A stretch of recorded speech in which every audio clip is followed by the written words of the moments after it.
గుర్తుపెట్టుకోండి, శివరాత్రి రోజు సాయంత్రం 6 గంటల నుంచి అంటే దాదాపుగా సూర్యాస్తమయం అవుతున్నప్పటి నుంచి పక్క రోజు ఉదయం సూర్యోదయం అయ్యేదాకా అంటే 6 నుంచి 6 దాకా ఉన్న సమయం చాలా పవిత్రమైంది. వాటిని 4 జాములు అంటారు. జాము అంటే సామాన్యంగా 3 అవర్స్ అనమాట దాదాపు. అందులో అర్ధరాత్రి 12ంటికి లింగోద్భవం అంటారు.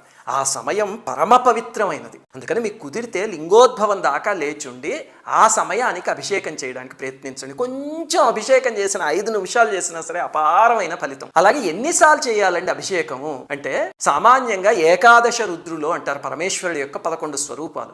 అందుకని 11 సార్లు అభిషేకం చేస్తారు. ప్రతి జాము మొదలయ్యేటప్పుడు చేయడం మొదలు పెడితే అంటే 6 గంటలకు కొన్నిసార్లు, 9ంటికి కొన్నిసార్లు, 12 గంటలకు కొన్నిసార్లు అలాగా మీకు ఒక 11 సార్లు చేసేయడం పెద్ద కష్టమేం కాదు. 11 సార్లు చేయడం కుదరలేదు అనుకోండి, 5 సార్లు చేయండి. పరమేశ్వరుడు పంచముఖుడు కదా. అది కుదరకపోతే 3 సార్లు, లేకపోతే భక్తితో ఒక్కసారి చేసినా చాలు. ఇక్కడి నుంచి చేయగలిగితే తప్పకుండా పలుకుతాయి.